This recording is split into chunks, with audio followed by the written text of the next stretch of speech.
Indian education system ये हर इंसान की जिंदगी के 20 साल बर्बाद कर देती है। आज 20 साल पढ़ने के बाद 20,000 की नौकरी नहीं मिलती। जिंदगी के 20 साल देने के बाद क्या कर पाते हैं हम। लेकिन आज इस सोसाइटी में हमें हमारे मार्क्स से जज किया जाता है। हमें बचपन से बताया जा रहा है कि अच्छे से पढ़ाई कंप्लीट कर लो, तुम्हारी लाइफ सेट हो जाएगी। लेकिन पता है इन रियलिटी जो भी इस बात को मान लेता है वो अपनी जिंदगी खुद बर्बाद कर लेता है। 4 साल से पढ़ के ललाट पूरा चांदी उड़ गया है। मतलब जब तैयारी कर रहे थे तो इतना बाल था, इतना झंखार बाल था। आज देखिए मतलब क्या बोले, हमारे उम्र के लड़का लोग शादी विवाह सब हो गया। I hate education. The biggest criminals in the world are school teachers.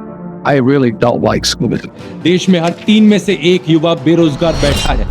तुमने हर यूट्यूबर से सुना होगा कि ये एजुकेशन तुम्हें लेबर बनाएगा और ये एक बहुत बड़ा ट्रैप है। बट ये लोग तुम्हें ये नहीं बताएंगे कि इस ट्रैप से निकले कैसे। लेकिन इस डॉक्यूमेंट्री को बनाया गया है ताकि तुम्हें इस ट्रैप से बाहर निकाला जा सके। Just give me a few minutes और मैं आपको इस ट्रैप से निकलने का रास्ता दिखा दूंगा।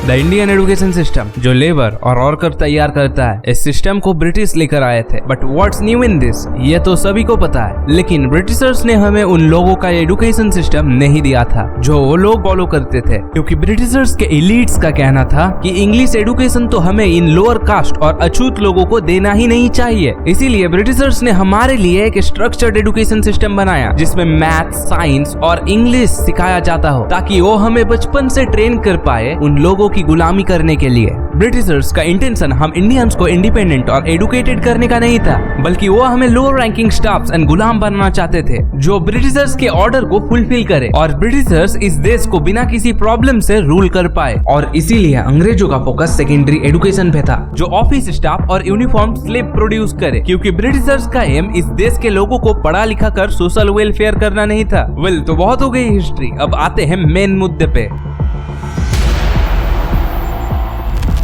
तो बात यह है कि आज हमारे देश को आजाद हुए 78 साल हो चुका है, लेकिन आज भी हम वही ब्रिटिश के बनाए एजुकेशन के सिस्टम को फॉलो क्यों कर रहे हैं? क्योंकि हमारे गवर्नमेंट का फोकस पहले से सिर्फ और सिर्फ टॉप कॉलेजेस जैसे कि IITs और IIMs पर था, ताकि इंडिया में टेक्नोलॉजिकल एडवांसमेंट हो पाए। हालांकि इन टॉप कॉलेजेस के ज्यादातर pass outs better and quality life के लिए इस देश को छोड़ के दूसरे देशों में सेटल हो जाते हैं। बट जिन लोगों के लिए गवर्नमेंट लाखों करोड़ों रुपए खर्च करते हैं ताकि हमारे देश में तरक्की हो, बट ये लोग इस देश के पैसों में पढ़ के दूसरे देशों की इकोनॉमी बढ़ाते हैं। बट पता है आज भी गवर्नमेंट का पूरा फोकस सिर्फ इन टॉप कॉलेजेस में है।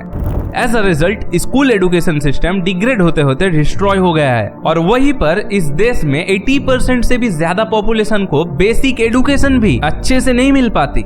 अगर मेट्रोपॉलिटन सिटीज को छोड़ के देखा जाए तो ना ही हमारे देश में एजुकेशन नाम का कोई चीज है और ना ही उनमें पढ़ने वाले टीचर्स स्किल्ड है। और पता है रूरल एरियाज में क्या कंडीशन है? क्या लिखा हुआ है?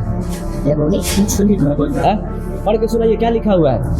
CHNSE चसन। याद नहीं। ये क्यों याद नहीं है? कौन सा जिले में रहते हो? सब ठीक लिखा हुआ है। जानवरों ना ही यहाँ टीचर्स मौजूद है और ना ही स्कूल पर। क्या यूनिफॉर्म पहन के स्कूल जाना, फिर खेलना, खाना और इन अनस्किल्ड टीचर्स की बातें मानना यही एजुकेशन है? क्या यही दूसरे देशों में भी बच्चों को सिखाया जाता है?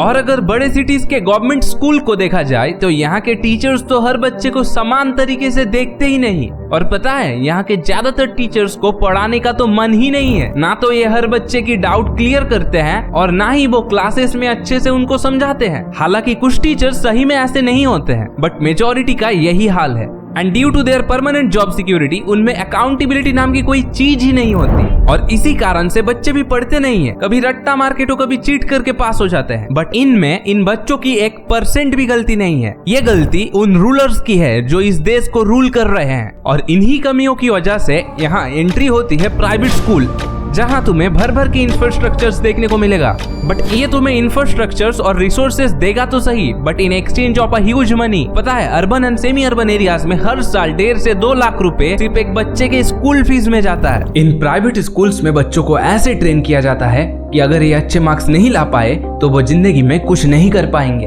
और उन्हें कुछ फर्क ही नहीं पड़ता कि तुम्हें कुछ समझ में आए या ना आए। बट जैसे भी करके तुम्हारे एग्जाम में अच्छे मार्क्स आने ही चाहिए, क्योंकि तुम्हारे माँ बाप बहुत बड़ा अमाउंट पे करते हैं सिर्फ और सिर्फ एक मार्क्स के लिए। In ground reality private schools में यह हाल है कि ज्यादातर स्टूडेंट्स को इंग्लिश लिखना तो आता है लेकिन बोलना नहीं आता, मैथ्स के प्रॉब्लम सॉल्व करना तो आता है लेकिन किसी और को समझाना नहीं आता, हिंदी बोलना तो आता है लेकिन लिखना नहीं आता। तुम्हें इन स्कूलों ने सिर्फ और सिर्फ मार्क सेंटर्ड बना के रखा है। इनके मुताबिक जिनके 90% से ज्यादा आते हैं सिर्फ वही सक्सेसफुल होंगे, बट एक एवरेज और कमजोर बच्चा कभी सक्सेसफुल हो ही नहीं सकता। फिर आता है कॉलेजेस, जहाँ सिमिलर टाइप के रूल फॉलो होता है। तुम्हें फिर से सपना दिखाया जाता है कि अगर तुमने जेई, नीट, IIM, गवर्नमेंट की टॉप यूनिवर्सिटीज के एंट्रेंस को क्लियर कर दोगे तो तुम्हें 109% बड़े बड़े MNCs में हाई अथॉरिटी के साथ नौकरी मिल जाएगी। और अगर एंट्रेंस क्लियर नहीं कर पाए तो कोई नहीं, प्राइवेट कॉलेजेस है ना, प्लेसमेंट करवा देगा, तुम्हारी बड़े बड़े कंपनीज में प्लेसमेंट हो जाएगा। और इसी वजह से they charge at least 15 to 20 lakh for a single course. But in reality पता है, हजारों लाखों बच्चों में से सिर्फ कुछ ही बच्चों की बड़े कंपनीज में प्लेसमेंट लग पाती है और बाकी को रद्दी के भाव कंपनीज को दे दिया जाता है। किसी को पर मंथ 15,000, 20,000 तो किसी को ज्यादा से ज्यादा 30,000। और यही पर अगर तुम्हारे माँ बाप बहुत अमीर है तो तुम कोई शोरूम खोल लोगे या फिर बिजनेस करने लगोगे। और अगर तुम मिडिल क्लास हो then maybe you will be nothing. तुम्हें वही रद्दी के भाव में कंपनीज की गुलामी करनी पड़ेगी, क्योंकि पेट तो चलाना पड़ेगा ना। पता है, द फैक्ट इज दैट आज से करीब 78 साल पहले हमारे देश को आजादी मिली थी, लेकिन आज 78 सालों बाद भी हम वही ब्रिटिश के बनाए एजुकेशन के सिस्टम को फॉलो क्यों कर रहे हैं। आज बहुत सारे शहरों का नाम बदल दिया गया है, टैक्स सिस्टम भी चेंज हो गया है and even money is shifted to digital money. But एक चीज जो चेंज नहीं हुआ है वो है इंडियन एजुकेशन सिस्टम। स्टूडेंट्स देखते हैं कि हर साल करोड़ों बच्चे स्कूल और कॉलेजेस से पास आउट होते आ रहे हैं, लेकिन उनमें से जब कुछ ही बच्चे एम्प्लॉयड होते हैं तो भला कोई भी अपने जिंदगी के 20 साल ऐसे एजुकेशन सिस्टम पे क्यों लगाए? क्यों कोई भी 20-30 लाख रुपए खर्च करने के बाद 20,000 की नौकरी के लिए क्यों तरसे? जबकि चाइना, अमेरिका और दूसरे बड़े देशों में एक आम आदमी 120 गुना अच्छी जिंदगी जी रहा है। उनके देश में life expectancy, quality education, income level, health facilities हमारे देश से 100 गुना अच्छी है। इंडिया में एक आम आदमी बहुत मेहनत करने के बाद साल में 2 लाख रुपए भी नहीं कमा पाता है। अगर वही पर सेम व्यक्ति चाइना में काम करता तो वो हर साल एटलीस्ट 11 लाख रुपए जनरेट कर पाता, और वही सेम आदमी अमेरिका में एटलीस्ट 70 लाख रुपए जनरेट कर लिया होता। क्या चाइना में बच्चे स्कूल नहीं जाते या अमेरिका में बच्चे स्कूल नहीं जाते? बट एक आम चाइनीज एंड अमेरिकन एक आम इंडियन से कई गुना ज्यादा स्किल्ड और नॉलेजेबल होता है, जो कि सिर्फ और सिर्फ एजुकेशन की वजह से है। इन देशों में एजुकेशन को ऐसे डिजाइन किया गया है कि इनके देश में एक छोटे मोटे आम आदमी भी एजुकेशन की मदद से अपनी लाइफ को बेहतर कर सकता है। जो education system Chinese, American and Europeans follow करते हैं, हम इंडियंस को नहीं दिया गया है। इंडिया में आज गवर्नमेंट हिंदूज, मुस्लिम्स एक्सेट्रा को उलझा के रखा है। कांग्रेस को औरंगजेब के अत्याचार याद नहीं आते, जिसने हमारे सैकड़ों मंदिरों को तोड़ा, ताकि मेन मुद्दे को दबाया जा सके और तुम उन पे डिपेंडेंट रह जाओ। एजुकेशन वो नहीं है जो तुम स्कूल्स के बुक में पढ़ते हो। एजुकेशन तुम्हारी स्किल्स, एबिलिटी एंड इंफॉर्मेशन है जो तुम्हें तुम्हारे खराब समय से हर हाल में बाहर निकाल सके। तो क्या आज इंडियन एजुकेशन हमें हमारे वर्स्ट सिचुएशन से बाहर निकाल सकता है? आंसर सभी को पता है। और याद है, आज से करीब 5 साल पहले न्यू एजुकेशन पॉलिसी लॉन्च हुआ था। The new education policy, that is NEP 2020, has introduced major reforms in school education. The government of India has plans to introduce the policy before the new session kicks in. But क्या वो अभी तक 1% भी apply हुआ है?